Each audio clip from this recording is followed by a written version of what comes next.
वेदानां सामवेदोऽस्मि देवानामस्मि वासवः इन्द्रियाणां मनश्चास्मि भूतानामस्मि चेतना।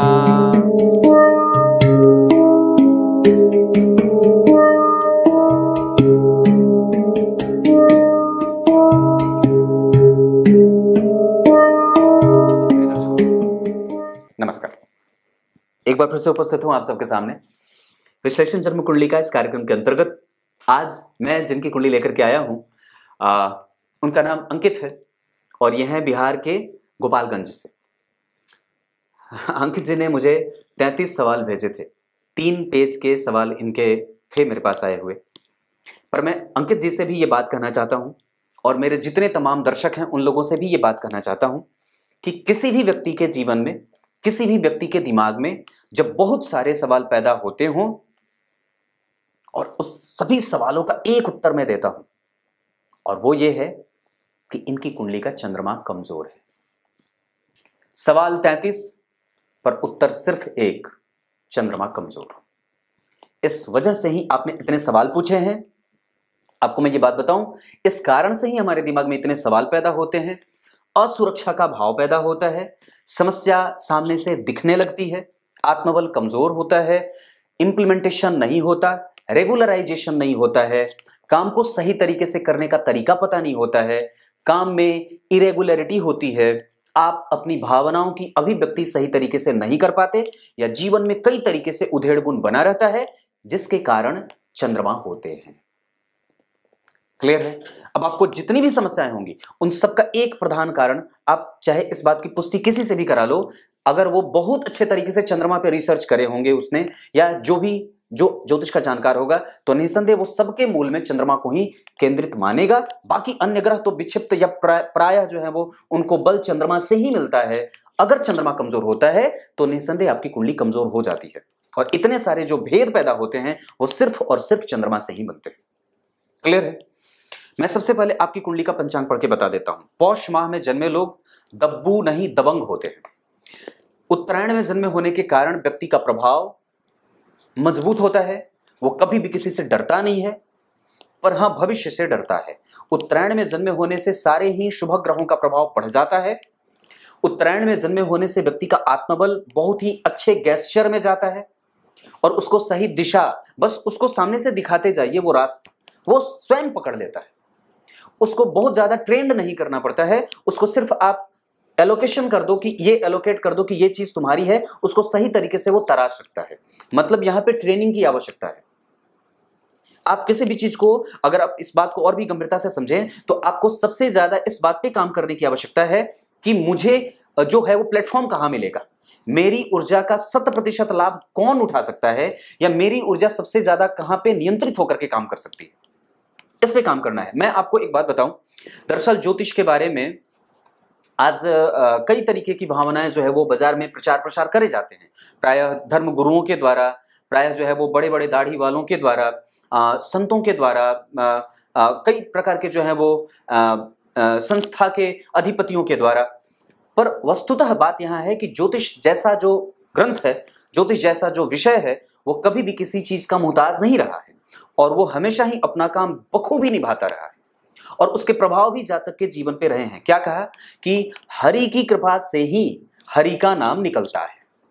हरि की कृपा से ही हरि का नाम निकलता है। अगर ज्योतिष में ये बात सिद्ध हो जाती है कि जातक की कुंडली में गुरु, सूर्य, चंद्रमा कमजोर हैं तो वो भगवान पे प्रश्न चिन्ह लगाएगा, तो निसंदेह वो लगाएगा। और ये वही लोग होते हैं जो नक्सलिज्म के शिकार होते हैं, उर्बन नस्ल के लोग होते हैं, नस्ल भेदी टिप्पणियां करते हैं,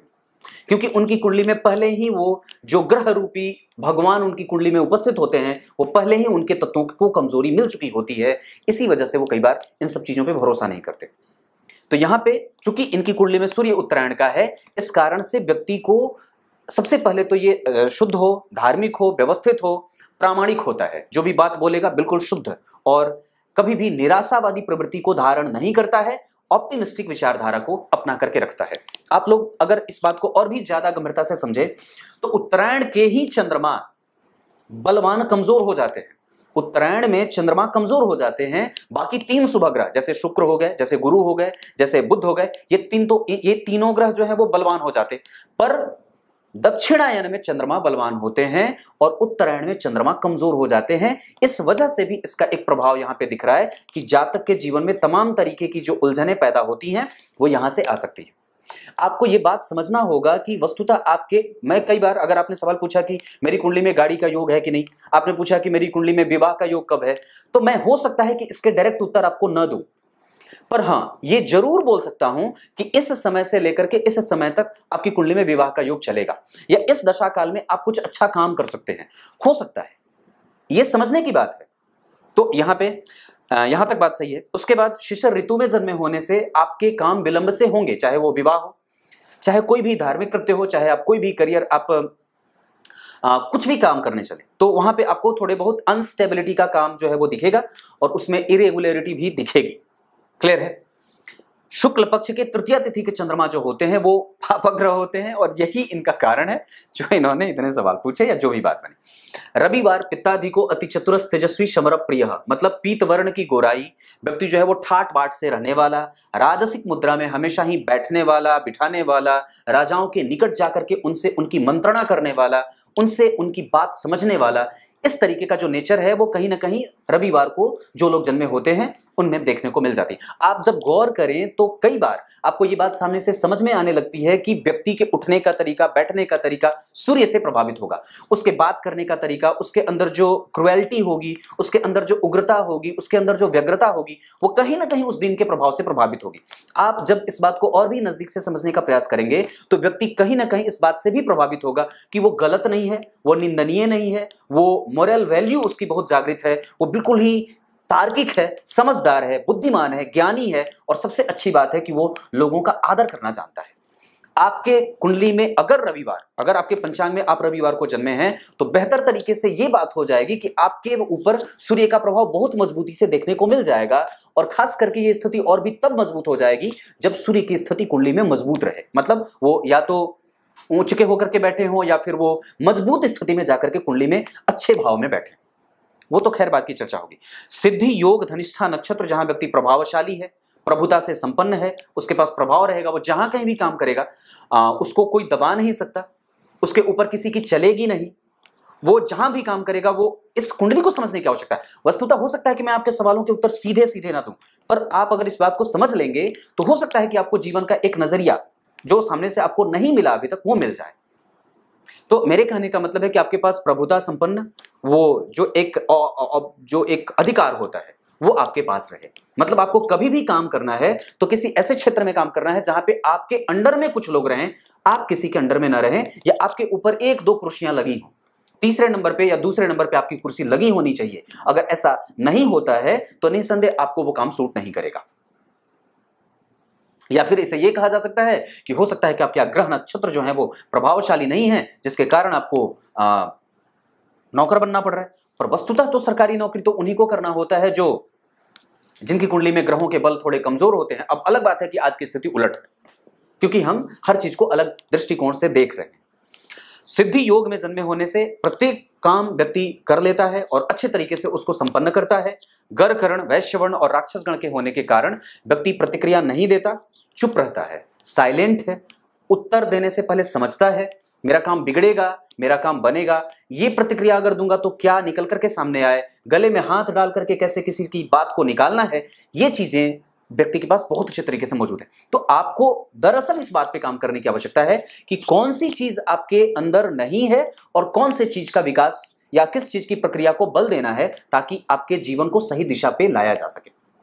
ये कुंडलियां जो होती हैं वो बहुत सूक्ष्म होती हैं, और वस्तुतः आप लोगों को एक बात मैं कह देता हूं, ये बात याद रखिएगा कि जो लोग भी मोटा जीवन जीते हैं,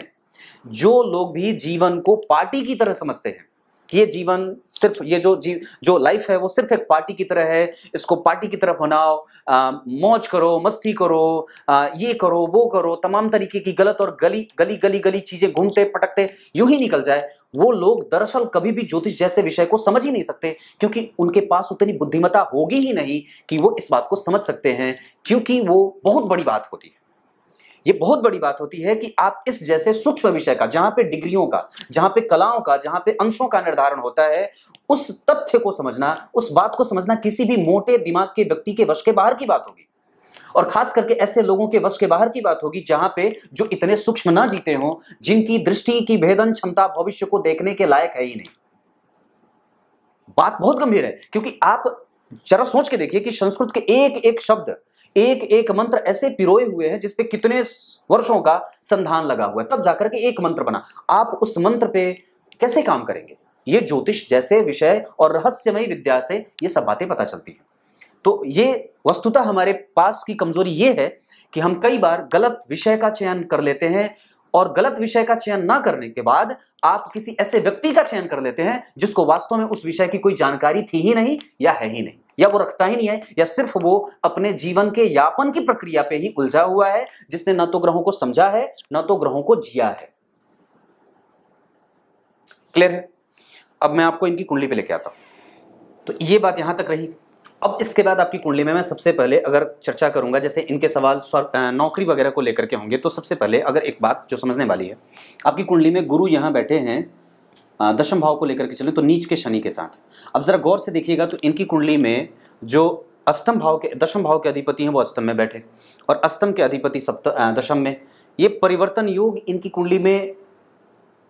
काम करे या ना करे, पर हाँ इतनी बात जरूर है कि यहाँ पे एक शुभ ग्रह बैठा है जिसका प्रभाव जरूर ही कमजोरी की तरफ जाएगा, क्योंकि यहाँ पे ये नीच के ग्रह बैठे हैं। और गौर करिएगा तो कर्क लग्न की कुंडली के लिए शनि जो होते हैं वो मारक ग्रह होते हैं। दशम भाव के अधिपति जो मंगल होते हैं वो कर्क लग्न की कुंडली के लिए पंचमेश भी होते हैं, पंचम भाव के भी अधिपति होते हैं। ये इस कुंडली में मंगल जो हैं आपकी कुंडली में अष्टम भाव में बैठे, यानी कि कारक ग्रह अगर जन्म कुंडली के अष्टम में बैठेगा तो परेशानियां पैदा कर सकता है। और वस्तुतः अगर जन्म कुंडली का कारक ग्रह किसी अच्छे भाव के अधिपति के साथ परिवर्तन नहीं करेगा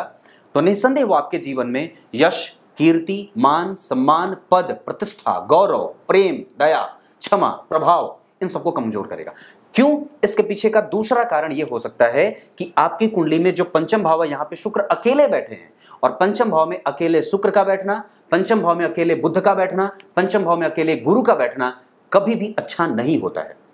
आपको खुश करने के लिए हो सकता है कि कुछ लोग अलग बोल दें कि नहीं ये ठीक है, ये ठीक है, ये ठीक है, पर ये ठीक नहीं है। अब इसको ठीक नहीं है तो ठीक करने के लिए आप किसी ज्योतिषी के पास नहीं जा सकते, और नहीं ये कोई ज्योतिषी ये कह सकता है कि आपकी कुंडली में गुरु को ठीक कर दूंगा, सूर्य को ठीक कर दूंगा, शुक्र को ठीक, वो ठीक नहीं कर सकता। ये ठीक आपके कर्म कर सकते हैं, ये ठीक आपके सिर्फ कर्म ही कर सकते हैं, बाकी तो चीजें यूं ही हैं। दूसरे नंबर पे अगर बात करूं तो अगर चंद्रमा और केतु का ग्रहण यहां पे देखें तो ये ग्रहण लगा है या फिर ऐसे ही है खाली, तो चंद्रमा वहां पे 25 डिग्री के हैं और केतु जो है वो 9 डिग्री के हैं, मतलब कुछ दूरी है जरूर। 16 डिग्री पे कभी भी ग्रहण लगता नहीं है। इसका मतलब है कि व्यक्ति अगर खुद का काम करे, खुद का व्यापार करे, खुद का व्यवसाय करे तो निसंदेह। पर यहां पे एक सवाल और भी पैदा हो कि कर्क लग्न के लोगों के बारे में सामान्यतया ग्रंथ ये कहता है कि उन्हें व्यापार करना नहीं आता है, पर वस्तुतः तो कर्क लग्न के अधिपति चंद्रमा व्यावसायिक और ब्राह्मण प्रकृति के ग्रह होते हैं। ब्राह्मण तो वणिक नहीं हो सकता, ब्राह्मण तो शिक्षा दे सकता है। इसका मतलब है कि लग्न को, चंद्रमा को, सप्तम को और दशम को जब हम केंद्र में रख के और ये विचार करते हैं कि व्यक्ति को कहां जाना चाहिए, तो या तो व्यक्ति किसी ऐसे क्षेत्र में नौकरी कर सकता है जहां पे वो पदस्थ हो पहले नंबर पे, कि वहां पे उसको पद मिले, अन्यथा फिर वो किसी दूसरे के अंडर में काम नहीं कर सकता, अन्यथा फिर वो अपना काम करे, या तो किसी को देने का, या तो आदान प्रदान, इंपोर्ट एक्सपोर्ट का काम, या जहां पे वही स्वतंत्र हो, स्वतंत्र निकाय के रूप में वही काम करता हो, वही व्यक्ति काम कर सकता है। आप कभी भी प्राइवेट नौकरी में वही नौकरी कर सकते हैं। जैसे सरकारी नौकरी का क्षेत्र इस कुंडली के लिए थोड़ा कमजोर होगा क्योंकि मंगल अष्टम में जा रहे हैं। हालांकि एक बात जो कहूंगा कि यहाँ पे शनि नीच के अगर नहीं होते तो ये बात और भी ज्यादा सिद्ध हो सकती थी कि व्यक्ति नौकरी में हो सकता है। लेकिन चूंकि सूर्य की उच्च राशि यहां बनी है और सूर्य यहां पे गुरु की राशि में बैठे हैं, गुरु से दृष्ट हो रहे हैं, ये बात यहां सिद्ध हो रही है कि व्यक्ति के पिता या व्यक्ति के जो बड़े लोग हैं, जो उनके घर के लोग हैं, वो अच्छे लेवल पे रहे हो या ना रहे हो, दरअसल उन्होंने भी प्रतियोगिताएं झेली हैं और उन्होंने भी दुख के दौर देखे हैं। और अगर कहीं ना कहीं आप जरा गौर करिए तो गुरु का प्रभाव, जो कि बड़ों का आशीर्वाद होता है, हमारे पूर्वजों का आशीर्वाद होता है, हमारे पास हमारे भाग्य का बल मिलता है, वो भाग्य का बल कमजोर हो जाएगा। क्योंकि इन्होंने लिखा भी है कि मुझे लगता है कि मेरे भाग्य का बल मुझे कभी भी नहीं मिला है। वस्तुतः आपकी कुंडली में भाग्य का बल कमजोर नहीं था, वस्तुतः वो कमजोर इसलिए हुआ है क्योंकि वो नीच के ग्रह के साथ बैठा है, और जिस भाव में बैठा है उस भाव के अधिपति देखिए मृत्यु भाग में बैठे हैं। इस कारण से आपकी कुंडली में भाग्य का बल कमजोर होता है, क्योंकि इस भाव के अधिपति जहां बैठे हैं वो नीच के ग्रह के साथ बैठे, और इसके आगे और पीछे पाप ग्रहों का अंबार लगा है, एक तरफ मंगल दूसरे तरफ शनि। तो वो भाग्य भाव, इस कारण से अब आपके उस सवाल का उत्तर मिल जाएगा जहां पे आपको कई बार संतान प्राप्ति, जहां पे आपकी कुंडली में आपके मांगलिक कृत्य, विवाह आदि, जहां पे आपके जीवन में बड़ों का आशीर्वाद, जहां पे आपको विश्वविख्यात होना हो, उसके लिए कई बार आपको उच्च शिक्षा लेना के प्राप्त करने के लिए, बाहर घूमने के लिए, विदेश जाने के लिए, विश्व में अपने नाम पे अलग जगाने के लिए, कुछ समाज के लिए करने के लिए, वस्तुतः ये सारे जो भाग हैं वो कुंठित होंगे, सारे ही भाग प्रभावित होंगे, जिसके कारण कई बार व्यक्ति उतने ऊंचे स्तर पे सोच ही नहीं पाता है, उसकी बुद्धि वहां तक जा ही नहीं पाती है, वो पर्सनल टेबल पे ही सोचता रहता है। कई बार उसके सवाल जो हैं वो कभी भी इस तरीके के नहीं होंगे कि मुझे समाज के लिए कुछ करना है कि नहीं, धर्म के लिए कुछ करना है कि नहीं, लोगों के लिए कुछ करना है कि नहीं। ये सवाल क्यों पैदा नहीं होता है? क्योंकि ये भाव कमजोर है भाई साहब। और इस कभी भी सूत्र ज्योतिष का ये कहता है कि जन्म कुंडली में अगर कोई भी शुभ ग्रह किसी पाप ग्रह के साथ बैठा हो, या कोई भी ग्रह अगर जब किसी नीच ग्रह के साथ बैठ जाता है, तो उसको उसका जो मोरल वैल्यू है वो डाउन हो जाता है, वो निगेटिविटी की तरफ बढ़ जाता है। अब ऐसी अवस्था में आपको देवगुरु बृहस्पति, किसी मंदिर का दर्शन, पूजा पाठ आदि पे भरोसा बढ़ा देना चाहिए, और निश्चित रूप से ब्राह्मण और गाय की सेवा बढ़ा देनी चाहिए। अपने से बड़ों का आदर, जैसे आपके जो बॉस हैं, आपके माता, आपके पिताजी, आपके गुरुजी, इन लोगों का आदर आप लोगों के ऊपर, उसका दबाव आपके ऊपर काम करेगा कि आप इनका सत्कार बढ़ा दो। पंचम भाव कमजोर बना, क्योंकि पंचम है षष्टम में, तो संतान से दूरी, संतान से कष्ट, संतान उत्पन्न होने में, विवाह, मांगलिक कृत्य, विवाह आदि होने से पहले प्रेम हो वो भी असफल रह जाए, और यहाँ पे भाग्य भाव कमजोर। तो दोनों त्रिकोण जो है वो थोड़े थोड़े मिनिमाइज हो रहे हैं, थोड़े थोड़े कमजोर हो रहे हैं। वहीं आप जब लग्न के बारे में चर्चा करेंगे तो लग्न में केंद्र में गुरु की उच्च राशि बनती है, जहां से गुरु उच्च में केंद्र में बैठे हैं, और यहाँ के अधिपति दर्शन लग्न को देख रहे हैं, और केतु के साथ ग्रहण नहीं है, वो सिर्फ स्पष्ट नहीं है, ग्रहण जैसी कोई बात यहाँ नहीं है। इस वजह से व्यक्ति व्यापार भी कर सकता है जिसका खुद का काम हो। क्यों? क्योंकि वस्तुतः आपने गौर नहीं किया तो इनकी कुंडली में जो शनि है वो यहाँ पे चंद्रमा के साथ बैठ रहे हैं, व्यापार भाव के अधिपति के साथ। यहाँ का जो लग्नेश था वो यहाँ का सप्तमेश हो रहा है, शनि जैसे ग्रह के साथ बैठा है, जो कि मंगल लग्न में उच्च के। बुध यहाँ पे व्यापारिक दृष्टिकोण देंगे, गुरु उनको बल दे रहे हैं, यहाँ पे भी बुध स्वग्रही हैं, शनि उच्चाभिलाषी हैं, शुक्र केतु के साथ, और शुक्र का बल यहाँ पे बढ़िया रहेगा। यहाँ पे भी चंद्रमा मंगल का लक्ष्मी संपन्न योग बनेगा। इसका मतलब है कि व्यक्ति के जीवन में व्यक्ति आरंभ से ही अपने पैरों पर खड़ा होना चाहता है और स्वावलंबी बनना चाहता है। उसको किसी के द्वारा दिया गया 2 रुपया भी उसको रास नहीं आएगा, वो पाना ही नहीं चाहता है, दरअसल वो किसी से लेना ही नहीं चाहता है। और उसके पीछे का प्रधान कारण ये है, बताऊं, उसके पीछे का प्रधान कारण ये हो जाता है कि गुरु ने सूर्य को देखा है, गुरु ने बुध को देखा है, और ये सबसे अच्छी बात होती है कि जातक जो है वो आत्मविश्वास से भरा है, लबालब, उसका कॉन्फिडेंस लेवल बिल्कुल ही टॉप क्लास का है, उसकी तार्किक क्षमता बुद्धिमानी से युक्त है, क्योंकि सूर्य और बुध एक साथ बैठे हैं, और उसके प्रत्येक तर्क दुश्मन पे कटार की तरह बरसेंगे, और कोई भी दुश्मन कभी भी इनको हतोत्साहित, परेशान, चिंतित और व्यथित नहीं कर सकता। दुनिया की कोई भी समस्या इनके सामने घुटने टेकने के लिए काफी है, और ये इनकी जो स्थिति है साहस वाली वो बिल्कुल ही टॉप क्लास की होगी, क्योंकि इस भाव का अधिपति गुरु इसे नवी दृष्टि से देख रहा है, और यह भाव बलवान हो रहा है क्योंकि सूर्य और बुध यहाँ पे बैठे हुए। इस बात के अंतर को समझने की बात होगी कि किस तरीके से गुरु अगर कमजोर थोड़े नहीं होते तो ये बात यहां पे नौकरी में भी बदल सकती थी, व्यक्ति को नौकरी मिल जाती और बहुत ही पद वाली अच्छी नौकरी मिल सकती थी। पर वस्तुतः वो इस वजह से कमजोर हो रही थी क्योंकि दशम भाव के अधिपति, जहां पे 1 नंबर लिखा है, वहां के अधिपति अष्टम भाव के अधिपति और इस कुंडली के मारक ग्रह के साथ परिवर्तन करके अपने आप को मारक प्रभावों से मुक्त करते हुए, क्योंकि मुक्त करेंगे, क्योंकि वस्तुतः जब जन्म कुंडली में शनि और मंगल जैसे 2 परस्पर शत्रु या फिर समभाव के ग्रह जो दोनों एक दूसरे के लिए समता के संबंध में होते हैं, न तो परस्पर मित्र होते हैं न तो परस्पर शत्रु होते हैं, पर वस्तुतः जब इन दोनों का क्लैश होगा, मतलब ये जब दोनों एक दूसरे से टकराएंगे, तो टकरा करके जब ये मैत्री बन जाते हैं, इनकी मित्रता हो जाती है, ये एक दूसरे के घर में म्यूचुअल ट्रांसफर कर लेते हैं, तो ऐसी स्थिति में कमजोरी ना होकर के एक अलग प्रकार की मजबूती बनेगी, पर पहले वो विपरीत परिस्थितियों का निर्माण करेगी जो जीवन के आरंभ को निर्देशित कर रही है।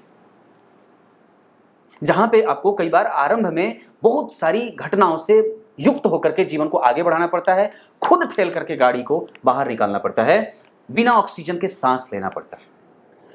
ये बात यहां तक रही। तो अब इनकी कुंडली में मैं मूल बिंदु पे और भी चर्चा करने को तैयार हूं, जहां पे आपको सबसे पहले मैंने लग्न के बारे में बताया, जहां लग्न जो है वो 20 डिग्री का बना है, उत्तरोत्तर नीचे की तरफ जा रहा है।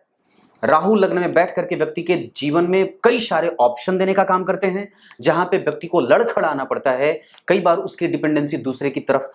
तरफ बढ़ती है, जबकि व्यक्ति नेचुरली ऐसा नहीं है, वो कभी भी किसी के ऊपर आश्रित नहीं होना चाहता, वो कभी भी किसी के ऊपर भारित नहीं होना चाहता है, पर ये राहु यहां बैठ करके यही काम करवाना चाहते हैं। यही कारण है कि आपकी कुंडली में अभी राहु की दशा है। और वस्तुतः गौर करिएगा, तो अभी आपने जब से पैर संभाले हैं अपने खुद के, 2000 के हैं आप, अवस्थाएं कितनी है 22 साल की, और आरंभ में ही राहु की दशा लग गई। तो ये जो दशा है, अब आपकी कुंडली में राहु के बाद गुरु की दशा आएगी, जो वस्तुतः आपकी कुंडली के लिए थोड़े बहुत अच्छे परिणाम से भी ज्यादा बेहतर परिणाम दे सकते हैं, क्योंकि वस्तुतः ये भाग्य के अधिपति हैं, दशम में बैठे हैं, इनके ठीक केंद्र में चंद्रमा बैठे हैं, इनके ठीक केंद्र में इनकी उच्च की राशि बनी है, और इनके ऊपर किसी पापग्रह का कोई प्रभाव नहीं है। इस कारण से मैं यहां पे भी अगर बात करता हूं तो उस गुरु के ऊपर मंगल का प्रभाव है, जो इनके मित्र हैं, और यहीं के अधिपति भी बनते हैं मंगल, और बुध की दृष्टि है जो कि भाग्येश हैं, देख रहे हैं, और यहां पे किसी भी शुभ पाप ग्रह का कोई प्रभाव नहीं है। इस भाव से ठीक पंचमस्थ चंद्रमा जैसा ग्रह बैठा है, और इस कुंडली का लग्नेश बैठा है। तो गुरु की दशा, दशमांश कुंडली के लिए वही गुरु अष्टम भाव में बैठे हैं, मित्र की राशि में, जहां मंगल जन्म कुंडली में उच्च के चंद्रमा के साथ बैठने के कारण व्यक्ति अगर दिमाग लगा करके, गौर करिएगा, अगर दिमाग लगा करके आपने कुछ अच्छे निर्णय लेने हैं, तो ये गुरु की दशा जो 2023 के 10वें महीने से शुरू हो रही है, निसंदेह आप 2000 के हैं और आपने गौर नहीं किया, आप अपने आप को कमजोर कैसे कर सकते हैं। जहां 1987 के लड़के जब फोन करते हैं तो ये कहते हैं पंडित जी मेरी नौकरी नहीं है, 1984 का लड़का ये पूछता है कि पंडित जी मेरी शादी कब होगी। आप तो बिल्कुल बहुत ज्यादा अच्छे हैं जो 2000 के हैं और ये सवाल पूछ रहे हैं कि मैं 16 साल की अवस्था से ही अपने पैरों पर खड़ा तो सब कुछ अपने पैर पे होता है, पर 2000 की अवस्था और 2022 से चल रहा है, और आपने कहा कि 16 साल की अवस्था से ही आप कुछ ना कुछ अपना कर रहे हैं। ये विलक्षण बात होती है, आप इसे कमजोर नहीं कह सकते, चाहे कैसी भी स्थिति हो, आपने कम से कम आरंभ तो किया है। और वो करने का बल किसने दिया है? दरअसल ये करने का बल आपकी कुंडली में चंद्रमा और गुरु ने दिया है। अगर ये केंद्र में नहीं होते तो निसंदेह आपके पास वो जो स्वप्न आपने देखे हैं अपने जीवन के लिए, चाहे वो घर, गाड़ी, बंगला, सुख सुविधा,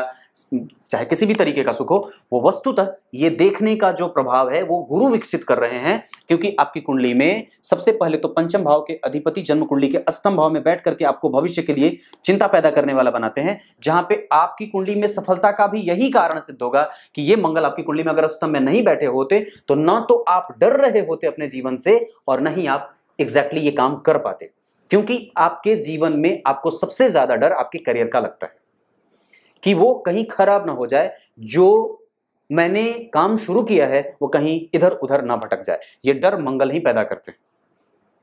क्योंकि ये कहीं ना कहीं आपके जीवन में पहले विपरीत आपको ये पीट पीट करके दरअसल सोना बनाना चाहते हैं,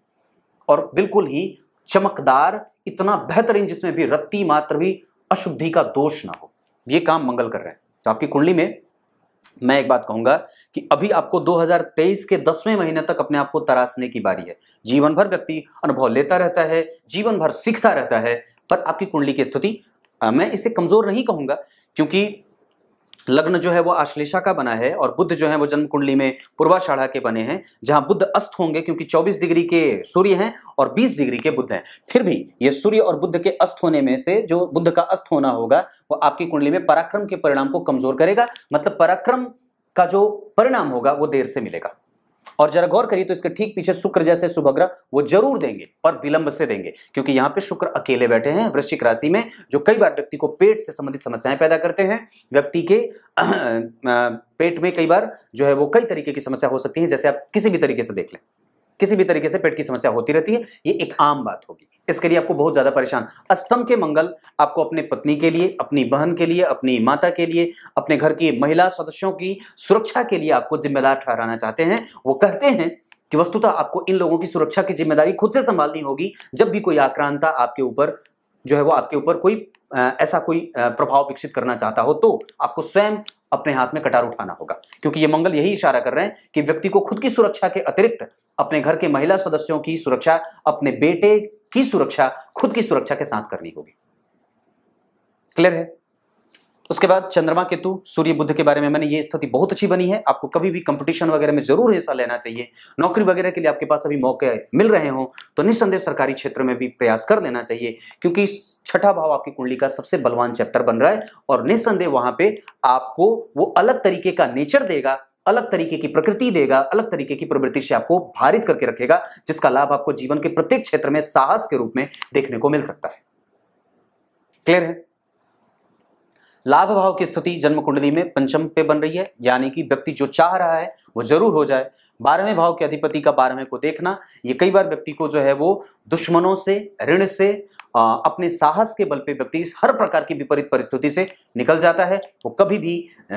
उलझता नहीं है और कभी भी परेशान नहीं होता है। छोटी छोटी समस्याएं उसके लिए फूंक मार देने से उड़ जाने के जैसी काम करती है। यहाँ पे आपको कभी भी दुश्मनों से, जेल जाने से, इन सब चीजों से डरने की कोई आवश्यकता नहीं है, क्योंकि शनि की मित्र दृष्टि यहाँ पे पड़ रही है। यहाँ पे सूर्य और बुध की दृष्टि अच्छी पड़ रही है, क्योंकि उस भाव के अधिपति उसे देख रहे हैं। और वस्तुतः कर्क लग्न की कुंडली के लिए धन भाव के अधिपति का ऋण में जाना, अब इस बात को गौर करते हैं कि कर्क लग्न की कुंडली के लिए धन भाव के अधिपति सूर्य ऋण में चले गए, 12वें भाव के अधिपति के साथ बैठ गए। यहां से दारिद्र दोष पैदा होगा, जिसके कारण व्यक्ति को कई बार पिता से लाभ नहीं मिलता, पैतृक संपत्ति की हानि होती है। कई बार आपके धन और आपकी संपत्ति पे किसी दूसरा या कोई दूसरा व्यक्ति भी आपके अधिकारों का हनन कर सकता है। इस वजह से आपको उस पर भी ध्यान रखने की आवश्यकता जरूर होगी। धन देने से पहले विचार कर लेना चाहिए, क्योंकि मंगल अष्टम में बैठे ये ठीक नहीं होता है। चंद्रमा कमजोर हैं, सूर्य छठे में बैठे हैं, पेट और हड्डी की बीमारियां ना हो, इस बात पे आपको ख्याल रखना होगा। क्लियर है? धन भाव के अधिपति का अष्टम में जाना, छठे में जाना, चतुर्थ भाव के अधिपति का पंचम में जाना, ये चीजें तो ठीक बन रही है। चतुर्थ के अधिपति का पंचम में जाना, पर धन भाव के अधिपति का 12वें भाव के अधिपति के साथ जो है वो यहां पे जाना ठीक नहीं होगा, क्योंकि इस कुंडली के लिए बुध अच्छे नहीं होते। कर्क लग्न की कुंडली के लिए सर्वाधिक योग कारक ग्रहों में से मंगल, गुरु और सूर्य अच्छे होते हैं, क्योंकि इनके वो अच्छे संबंधों में विकसित होती है। मंगल की स्थिति अच्छी होती है, गुरु भी अच्छे होते हैं, मंगल भी अच्छे होते हैं, सूर्य भी अच्छे होंगे, चंद्रमा भी अच्छे होते हैं। पर इस कुंडली के लिए शुक्र पापी ग्रह के रूप में जाने जाते हैं, जो कई बार व्यक्ति की संतति को बिगाड़ने का काम कर देते हैं। इस वजह से कई बार आपको अपनी संतति पे भी फोकस करके रखना होगा कि उसके संस्कार कमजोर ना हो, क्योंकि वस्तुतः वो रियलिटी जब तक आप स्वीकार नहीं करेंगे कि आपकी संतति को, मैं ये नहीं कह सकता कि आपकी संतति बड़ी बुद्धिमान, बड़ी ही ओजस्वी, तेजस्वी ऐसी हो सकती है, मैं उस पर जरूर ही एक प्रश्न चिन्ह लगाऊंगा, क्योंकि पापी भाव और सुख भाव के अधिपति वो कहीं वो ऐसा ना हो कि वो सुख के लिए भागता रहे, क्योंकि पंचम भाव के अधिपति अष्टम में बैठ रहे हैं। ये कारक ग्रह जब अष्टम में चला जाए या जब पंचम भाव के अधिपति अष्टम में चले जाते हैं तो व्यक्ति के एजुकेशन सिस्टम को, व्यक्ति के यश को, इन सब चीजों का जो रिकॉग्निशन मिलता है उसको कमजोरी में रख देते हैं। वही पराक्रम भाव के अधिपति का जन्म कुंडली के छठे में जाना और 12वें भाव के अधिपति का छठे में जाना व्यक्ति के पराक्रम के परिणाम को, पर यहाँ पे व्यक्ति ब्राह्मणों का पूजक हो जाता है, अपने धर्म ग्रंथों का आदर करने वाला, संहिताओं को पढ़ने वाला, वेदों का, पुराणों का आदर और सत्कार और उन्हें माथे पे बिठा करके रखने वाला, ब्राह्मणों से कभी भी उसकी दुश्मनी नहीं होती है, वो उसका पूजक होता है, क्योंकि ये बुध यही बात करवाते हैं।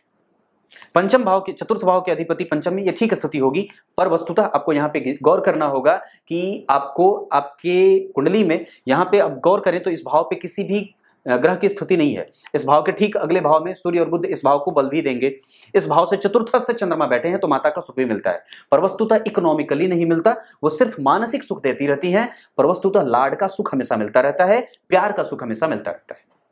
पंचम भाव के अधिपति का अष्टम में जाना ठीक नहीं, इस वजह से व्यक्ति की क्रिएटिविटी, व्यक्ति का जो भाव होता है वो कई बार समाज के लोग समझ ही नहीं पाते हैं, और इस वजह से कई बार आपको गलत ढिढोरा आपके बारे में पीट दिया जाता है, वो ऐसा है, वो ऐसा है, वो ऐसा है, वो ऐसा है। इस बात को समझना होगा कि आपके ऊपर किस तरीके के लांछन लगाए जा रहे हैं, किस तरीके के मनोवृत्ति के साथ आपकी मित्रता हो रही है, कौन आपका मित्र है, कौन आपका शत्रु है, ये पहचानने की शक्ति आपको विकसित करनी होगी, क्योंकि ये आप ही कर सकते हैं, इसमें कोई ज्योतिषी आपकी मदद नहीं कर सकता। वहीं छठे भाव के अधिपति का चतुर्थ भाव में, पंचम भाव में जाना, अपने भाव से पंचमस्थ जाना आपके करियर को थोड़े बहुत ऊहापोह की स्थिति में रखेगा। वहां पे अनकंडीशनल जो है वो बदलाव करने पड़ेंगे, वक्त के हिसाब से आपको बदलने का दबाव रहेगा, अपडेट करने का खतरा रहता है, बनाव रहता है, उसका दबाव बना रहेगा कि आप खुद को बाजार के हिसाब से चालू करो, बाजार के हिसाब से समझिए, बाजार के हिसाब से चिंतन करिए। अगर ये नहीं करेंगे तो निसंदेह उसमें कमजोरी आ जाएगी, क्योंकि फिर यहां पे नीच के शनि काम करने लगेंगे। इसका मतलब है कि आपको अपने ज्ञान पे सही और गलत के परख को विकसित करने का भाव बल देना होगा, और इसमें आपको हमेशा ही बल आपके गुरुजनों का, गुरु मंत्रों का जप, अपने जीवन में गुरु को रखना, किसी ऐसे व्यक्ति को सपोर्ट के तौर पे रखिए जो निश्चित रूप से आपके लिए काम करता हो, जो आपके लिए बेहतर सोचता हो, ये काम करना होगा। क्योंकि ऐसे लोग आपके जीवन में कम आ सकते हैं जिनका जो है वो प्रश्रय ले लेने से आपको लाभ मिल जाए। कई बार वो नहीं आते या मिलते ही नहीं, या फिर आप कई बार उन्हें बनाना ही नहीं चाहते। ये क्लियर है। सप्तम भाव के अधिपति का यहां जाना नीच के, इस वजह से दाम्पत्य के क्षेत्र में कमजोरी थोड़ी सी रहेगी, क्योंकि यहां पे भी सप्तम भाव के अधिपति शनि जैसे पाप ग्रह के साथ, हालांकि मंगल का प्रभाव रहेगा, नीच का प्रभाव है, गुरु इस भाव से केंद्र में है, बुद्धि इस भाव से केंद्र में है, तो बहुत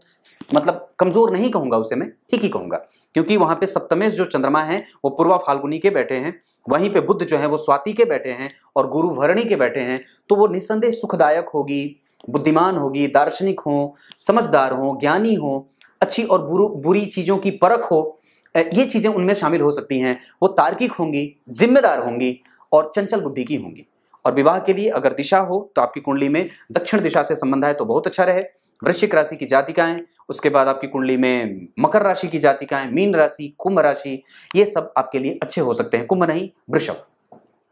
दिन सोमवार बहुत अच्छा रहे, नक्षत्र पुष्य का अच्छा रहे, अनुराधा अच्छा रहे, उसके बाद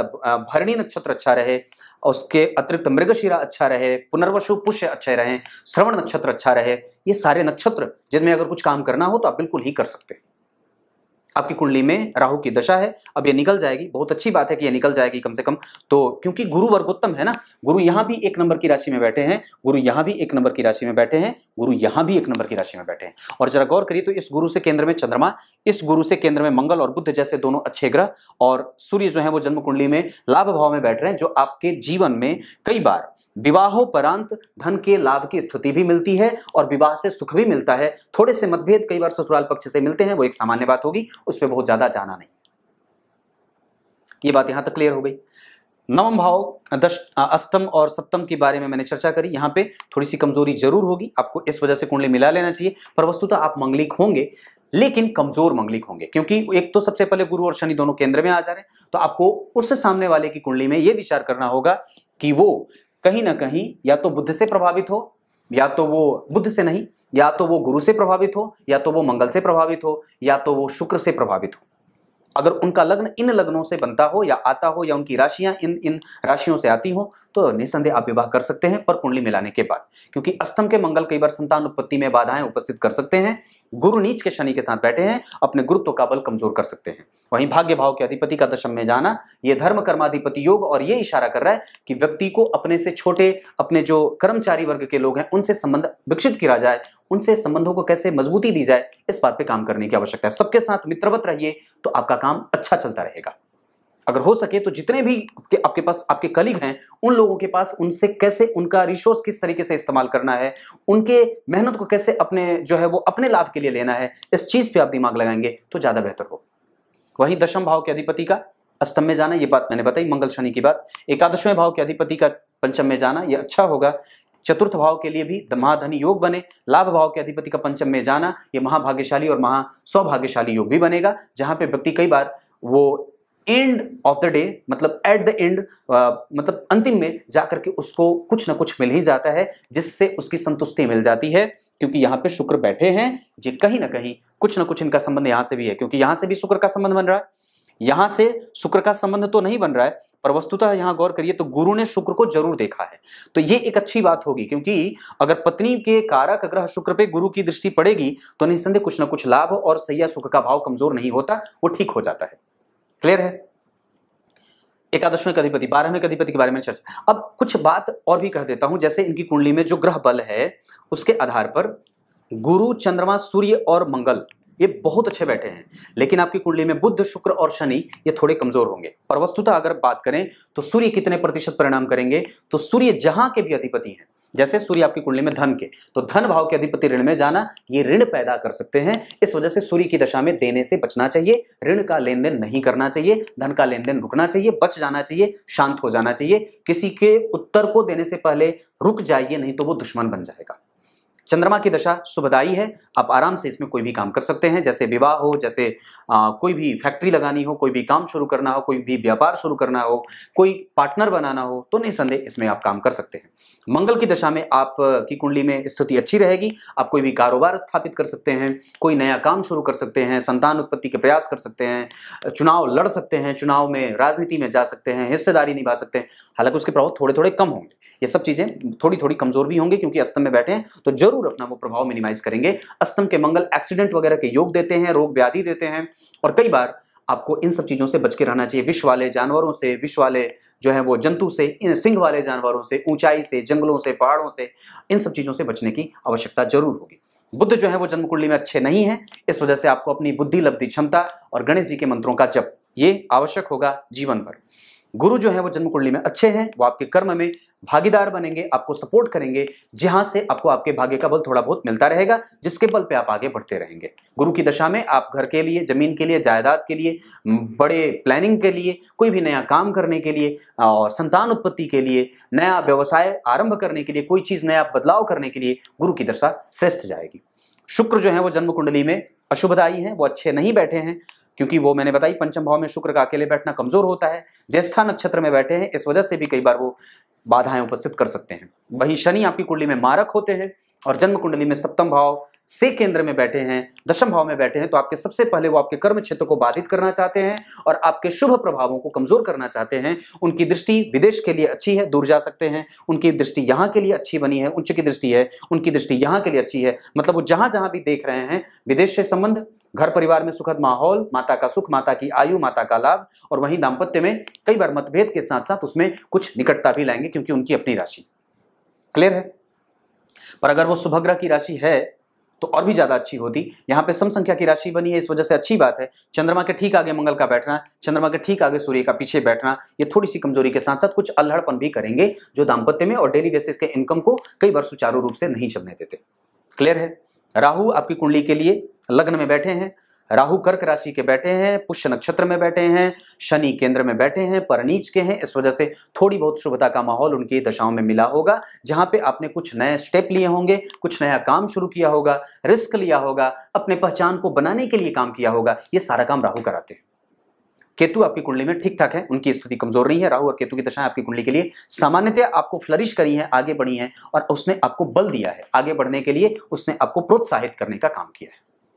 अब आइए आपको गीता जी के श्लोक का अर्थ बता देता हूं। गीता जी के 10वें अध्याय के 22वें श्लोक में भगवान ने बात कही है। क्या कही है? बड़ी निकटता से ये बात समझने वाली है, पकड़ के बैठ जाइए, एकदम कुर्सी की पेटी बांध लीजिए